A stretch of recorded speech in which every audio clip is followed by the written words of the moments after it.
Hola, ¿qué tal? Nuevamente bienvenidos a nuestro espacio de conexión donde pues la idea es que todas las personas tengan una posibilidad de opinar, de conocer diferentes perspectivas, conocer diferentes opiniones frente a nuestra actualidad, frente a lo que está sucediendo en este momento en el país. Obviamente ya llevamos casi 2 meses de cuarentena. Los últimos días, las últimas semanas ha sido un proceso bastante complicado porque pues hay personas que ya han empezado a salir, se están viendo unos efectos sociales, se están viendo unos efectos económicos. Ha habido unos mensajes por parte del gobierno nacional y por parte del gobierno distrital hacia las personas y pues dependiendo básicamente cuál sea el contexto y el escenario, las personas están atendiendo o no esta pandemia.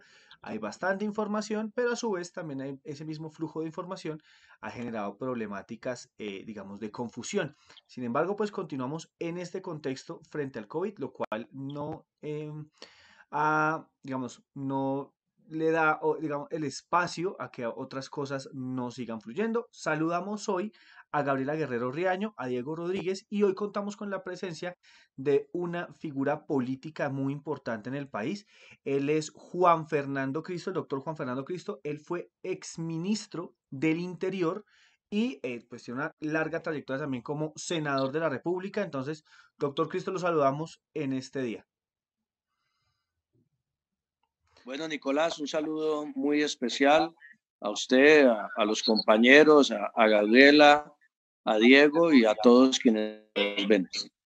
Mira, doctor Cristo, Gabriela, bueno, pues te saludamos a ti y vamos a darle inicio a este espacio de opinión contigo. Entonces, pues bienvenida nuevamente a nuestro espacio y tú eres la que nos va a hacer entrar en materia en este momento. Bueno, muchas gracias, Nicolás, muchas gracias, Diego, y pues obviamente bienvenido, doctor Cristo, a este espacio donde vamos a hablar con los jóvenes, con toda la población ciudadana y a contarles un poquito de cómo ha sido este recorrido de vivir estos 2 meses de confinamiento y demás. Y pues para comenzar, doctor Cristo, me gustaría preguntarle, pues como sabemos, la pandemia del COVID-19 ha ocupado la agenda del gobierno e indudablemente ha afectado el tema social, económico y presupuestal de los territorios. Esto en temas de la vida y la gestión de los entes territoriales como los municipios y demás departamentos. Y me gustaría conocer de su voz propia qué opina de esto que está pasando en los territorios y cómo cree usted que pueda resolver un poco el gobierno, cuáles serían esas sugerencias que usted plantea para afrontar el tema que estamos viviendo del COVID. Muy importante su pregunta, Gabriela, desde el punto de vista de los territorios, de los departamentos y municipios de Colombia. Se necesita mucha mejor coordinación de la nación, del gobierno nacional, con gobernadores y alcaldes. Me parece que este es un momento de una crisis excepcional que requiere una dosis muy grande de coordinación entre los entes departamentales y municipales con el gobierno nacional. La gente voltea a mirar a sus gobernantes, está pendiente de las decisiones que tomen y en la medida en que haya más claridad en esas decisiones, se puede lograr mayor protección de la gente frente a la pandemia y se puede también coordinar de mejor manera todos los programas de ayudas sociales a la gente en los territorios. A mí me preocupa que se pretenda desde Bogotá aplicar esos programas a nivel regional sin coordinar con departamentos y municipios.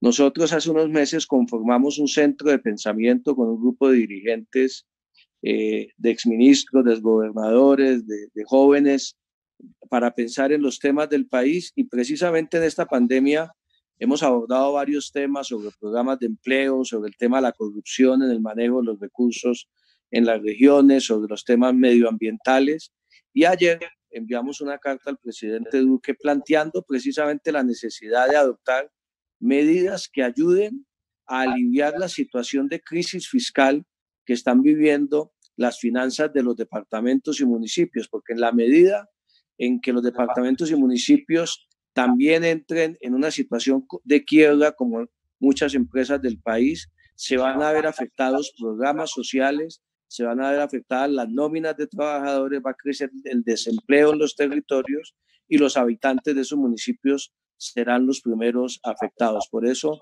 una visión regional, una visión descentralizada del manejo de la crisis es absolutamente indispensable. Per- Perfecto, doctor Cristo. Diego. Bueno, retomándole ese tema, antes de hablar de política como tal, doctor Cristo, ¿con qué ideología? Es decir, ¿usted está trabajando con gente afines a su pensamiento o está construyendo una gran masa de indiferentes pensamientos y orillas para generar ese centro de pensamiento? No, nosotros en el centro de pensamiento pues tenemos obviamente una identidad ideológica. La mayoría de quienes estamos allí pertenecimos en su momento al Partido Liberal. Seguimos siendo liberales de pensamiento por fuera de la estructura del partido. Seguimos defendiendo unas ideas y unos principios liberales que lamentablemente el partido, la estructura del partido no está defendiendo.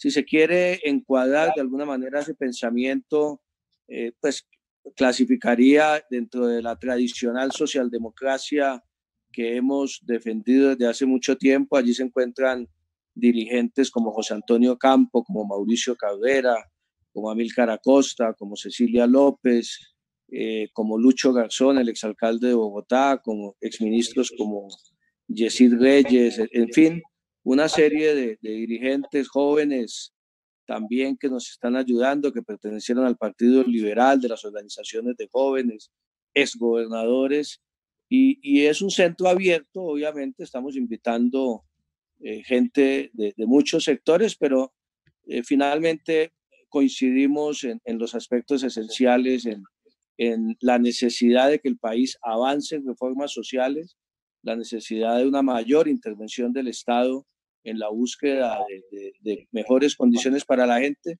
pero especialmente en un propósito fundamental que ahora sí, Diego, va a ser más necesario que nunca, que es el de la lucha contra la desigualdad social en el país. Ese es el norte común. Estamos dedicados a estudiar el tema de la desigualdad social, a mirar fórmulas, a mirar propuestas concretas en esa materia.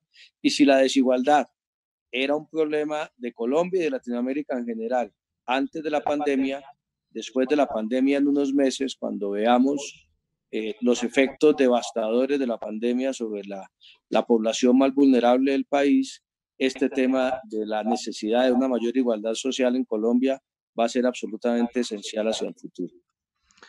Perfecto. Doctor Juan Fernando, antes de, yo tenía como un tema, pero antes de que lo adelante, yo quisiera preguntarle, por ejemplo, dentro de la formación de este centro de pensamiento, teniendo en cuenta las diferentes perspectivas y de una u otra forma una línea ideológica, tal vez una escuela de pensamiento que se pueda estar constituyendo, teniendo en cuenta mucho este contexto. Hace poco vimos que se inició también a nivel Latinoamérica un escenario que es el Foro de Puebla.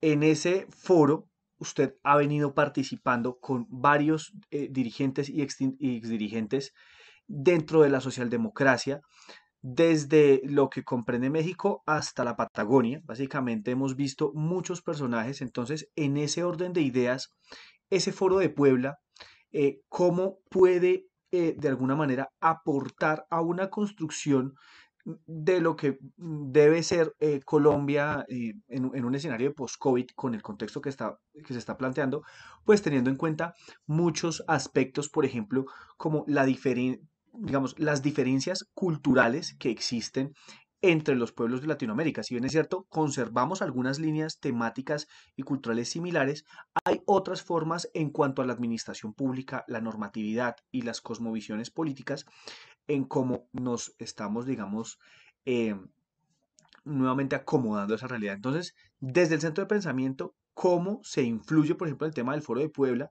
y a su vez ese foro, cómo puede influir mucho, ejemplo particular, en la formulación de políticas públicas en Colombia.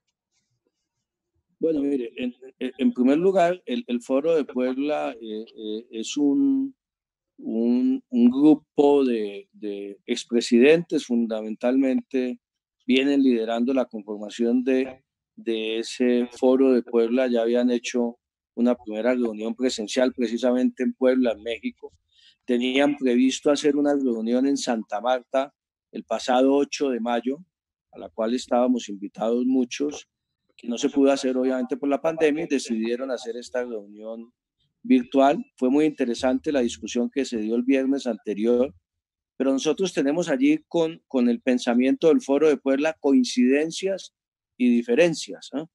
No todos pensamos igual. Allá hay distintas tendencias progresistas, distintas tendencias de izquierda, distintas tendencias socialdemócratas, que vuelvo y le digo, no necesariamente pensamos de una única manera, pero hemos sido invitados a participar en esas discusiones, lo hacemos desde nuestra perspectiva socialdemócrata, coincidimos, por ejemplo, con varios planteamientos que se hicieron ese día, lo decía ahora, sobre la necesidad, por ejemplo, ahora en la pandemia, y usted lo preguntaba, ahora cómo se puede aplicar, aterrizar en el momento de la pandemia, en el momento de Colombia.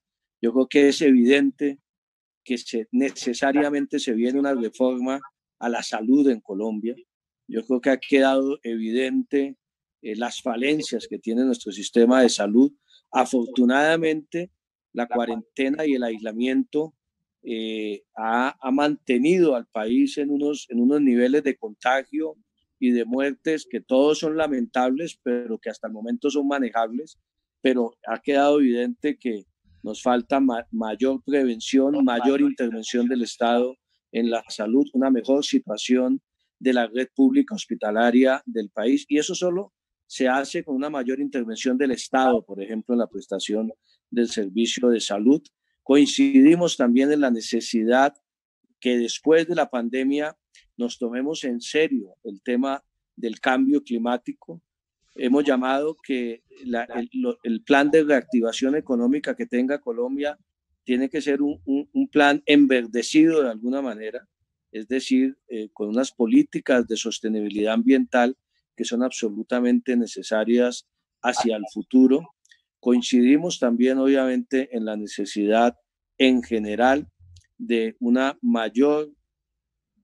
que podamos afrontar esta pandemia dentro de un marco democrático e institucional y hacerle frente a los autoritarismos de derecha y de izquierda que se vislumbran en muchas naciones del mundo. Estas pandemias son caldo de cultivo para regímenes autoritarios y la gente muchas veces termina añorando esos regímenes autoritarios.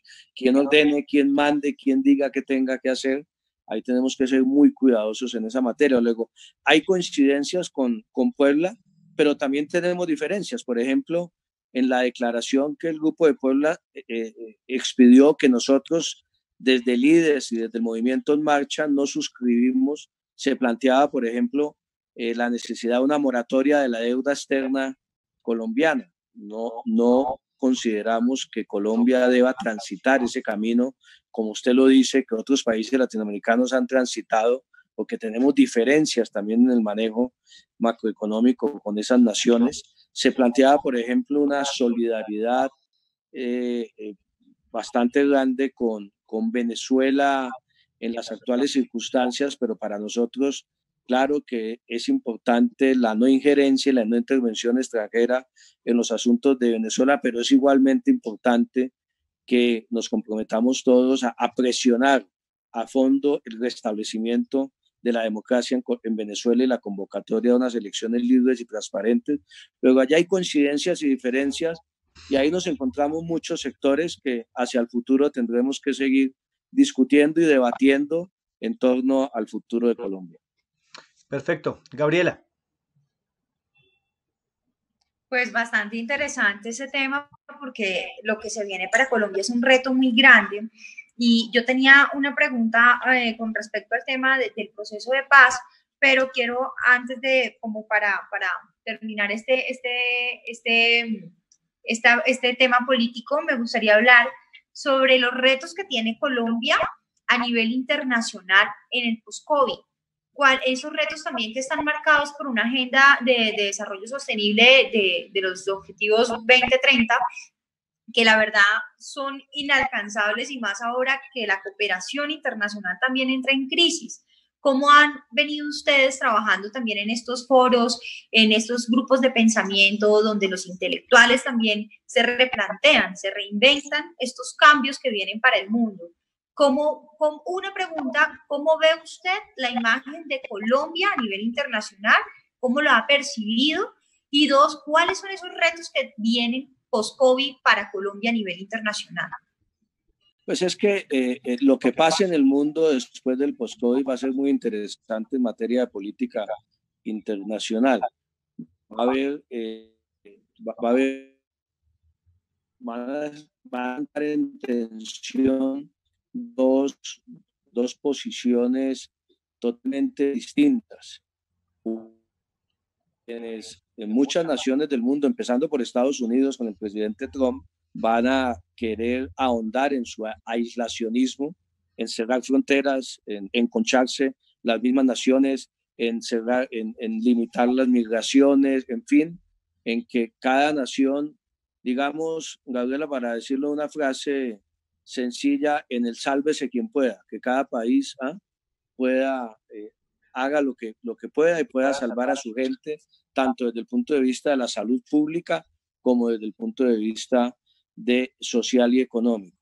Y la otra con la que nosotros obviamente estamos de acuerdo, que es la necesidad de que ahora más que nunca se requiere una cooperación internacional, se requiere definir a través de la OMS, a través de los distintos organismos internacionales, del propio Naciones Unidas, como por ejemplo, a pesar de la crisis, las naciones desarrolladas van a tener que ayudar a los países, al tercer mundo y a los países en desarrollo para afrontar esta crisis económica y social, porque si no, se va a complicar aún más el problema de las migraciones hacia Europa, hacia Estados Unidos. En fin, yo creo que hay un gran desafío y yo hasta el momento tengo la impresión de que Colombia no está jugando ningún papel. No hay una política definida, no hay una actitud clara de qué es lo que se quiere hacer a nivel internacional. No podría evaluar, Gabriela, si es buena, regular o mala, porque no veo ningún componente, digamos, de política exterior hasta el momento en el manejo de esa crisis.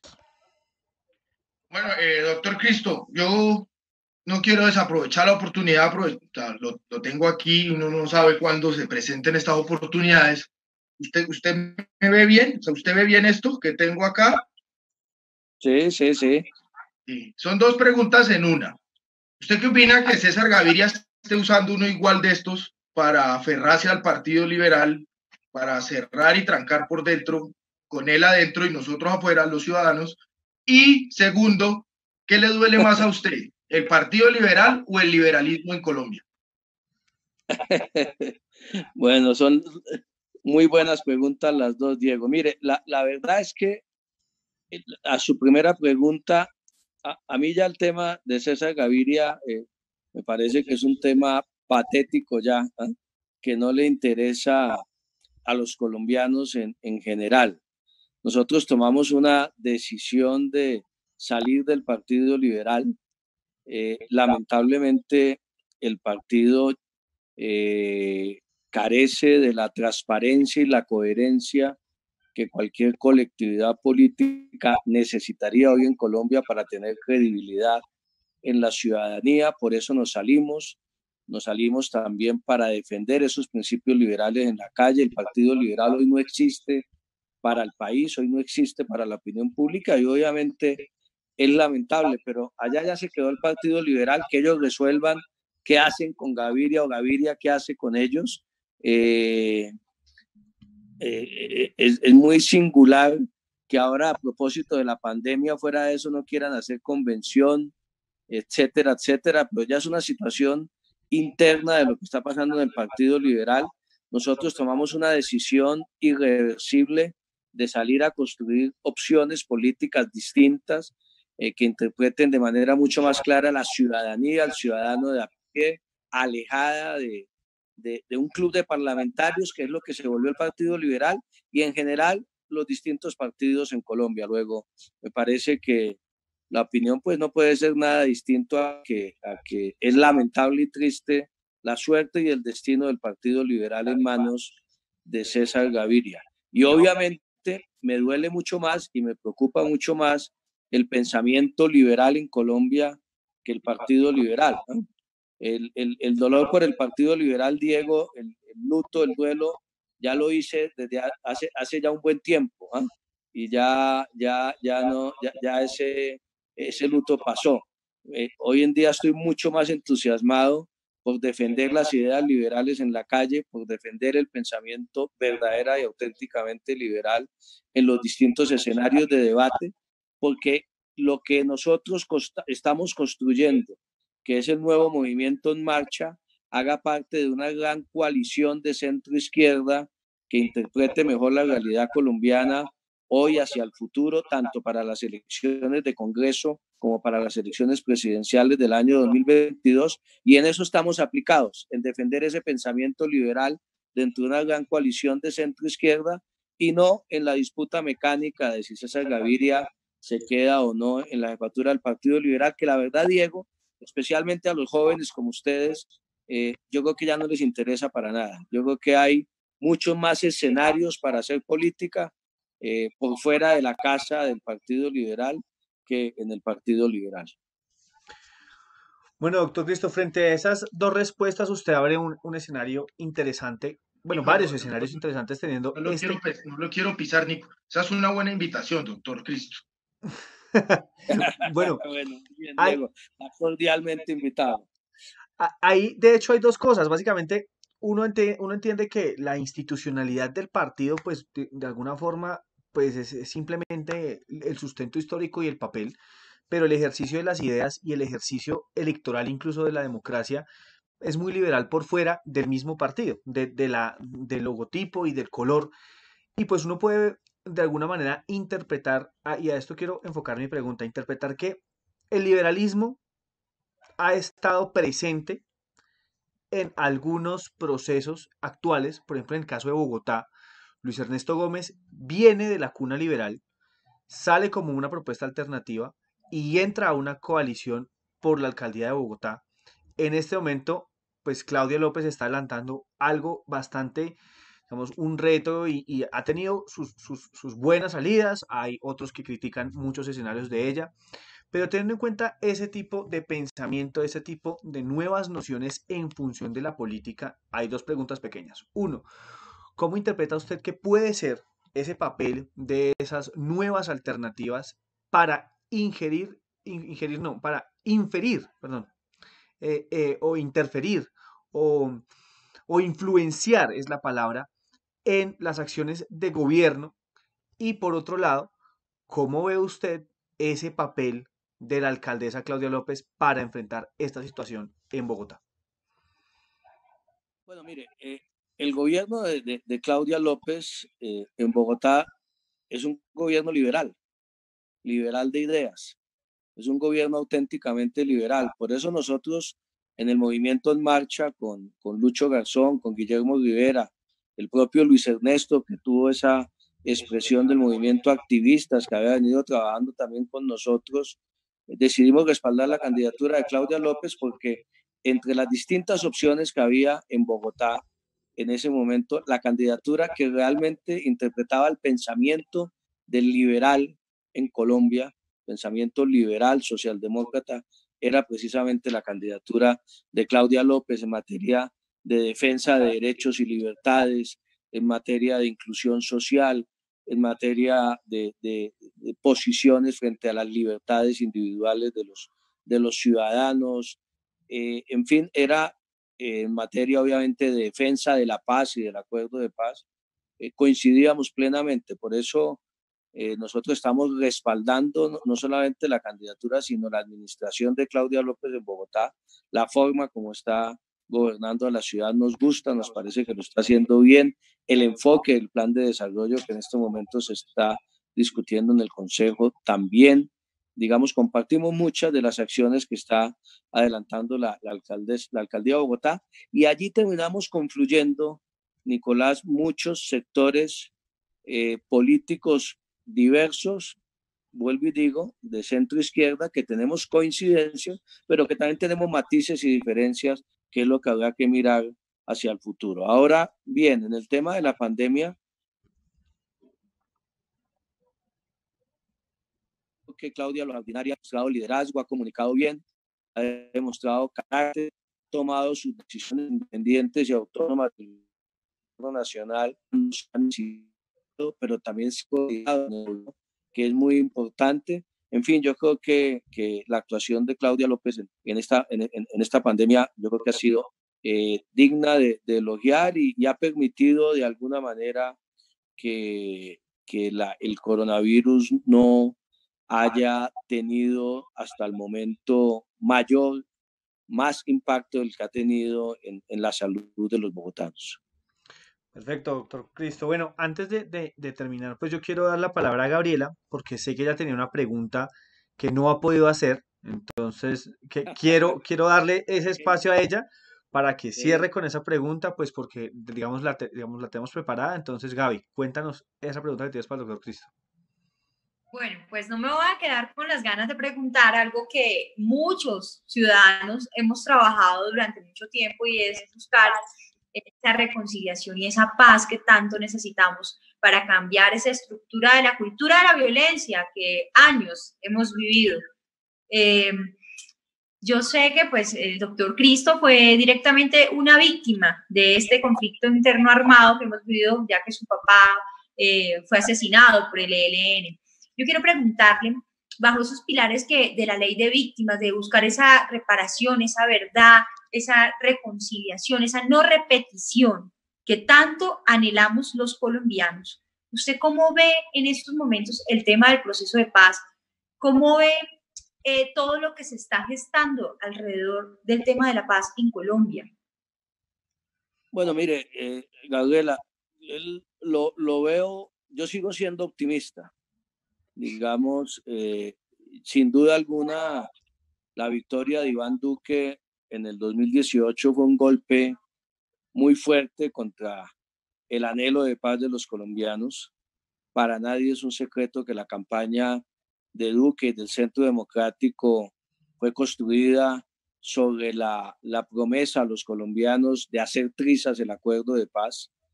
Ellos no han hecho las trizas el acuerdo de paz no porque no hayan querido, sino porque no han podido. Y no han podido porque no tienen unas mayorías en el Congreso para hacerlo, porque la Corte Constitucional blindó los acuerdos de paz, porque la comunidad internacional ha estado atenta y permanentemente respaldando el acuerdo de paz y el gobierno se ha percatado de que tendría un gran costo internacional avanzar en hacerle más daño al acuerdo de paz y porque la sociedad civil se ha movilizado alrededor de plataformas como las que construimos de Defendamos la Paz, en donde estamos muchos sectores de la sociedad colombiana que seguimos creyendo que la única salida es la reconciliación de los colombianos para este país. Entonces, digamos que en este momento estamos en una situación en que es imposible, es inviable para los amigos del gobierno hacer trizas el acuerdo de paz, pero sí tienen la capacidad de torpedear, de obstaculizar, de frenar la implementación. Me preocupa enormemente, por ejemplo, que el punto 1 del desarrollo rural del campo colombiano no se ha hecho absolutamente nada, que avanza muy lentamente la inversión pública en los 170 municipios PEDETs, que la reforma política todavía es una deuda que tenemos con los colombianos, que queremos profundizar la democracia. Entonces, digamos que el gobierno no muestra una voluntad clara y contundente de implementación, no le gusta el acuerdo de paz y así nos vamos a ir ya hasta el 2022, lamentablemente. Creo que el acuerdo ni se va a hacer trizas, pero tampoco vamos a avanzar mucho en la implementación y mientras tanto reaparece la violencia en muchas zonas del país, lo cual es triste y lamentable. Bueno, doctor Juan Fernando Cristo, mil gracias por estar con nosotros en este espacio. Son muchas las preguntas que sus respuestas abren, teniendo en cuenta no solo la actualidad, sino, por ejemplo, propiamente el escenario político en Colombia. Si bien es cierto, estamos en contingencia, no quiere decir que se haya suspendido el ejercicio político, las acciones y demás. Hay temas, básicamente, por ejemplo, ya de fondo y de opinión frente por ejemplo, nombramientos, por ejemplo, en el escenario de las víctimas. Hay temas propiamente con lo que menciona frente al 2022. Entonces, nosotros esperamos tenerlo nuevamente en este espacio con nosotros de diálogo, aprovechando que es una nueva herramienta pase la cuarentena o después de cuarentena, si no nos podemos reunir, al menos reunirnos por una teleconferencia, hacer un programa de opinión, porque siempre es importante confluir en estas opiniones. Entonces, le agradecemos mucho por estar con nosotros y pues, no sé, un mensaje final para quienes nos están viendo. Bueno, pues primero que todo, Nicolás y Diego y Gabriela, muchas gracias por la invitación, mucha suerte en este emprendimiento mediático, digital. Hacen falta muchos espacios de opinión en Colombia y esos me alegra mucho que jóvenes como ustedes, con preocupación por el futuro del país, comprometidos con unos valores democráticos, estén en esta tarea y encantado de haber atendido esta invitación y el mensaje es que sigan para adelante, que vamos a superar las circunstancias de esta pandemia, que se vienen tiempos muy difíciles, pero que vamos a ser capaces de superarlo como colombianos y sin necesidad de sacrificar la democracia, sin necesidad de transitar caminos de autoritarismo y manteniendo siempre un espíritu abierto, tolerante y liberal. Un abrazo muy especial a todos. Mil gracias, doctor Cristo. Diego, gracias. Gabriela, gracias a ustedes por estar con nosotros. Gracias por la invitación, Nicolás, y esperamos seguirnos viendo, así sea por pantalla, porque ahora nos tenemos que ver como en televisión con la gente. Perfecto. Sí, señor. Bueno, a todos ustedes, mil gracias por estar con nosotros en este espacio. Recuerden, quédense en casa.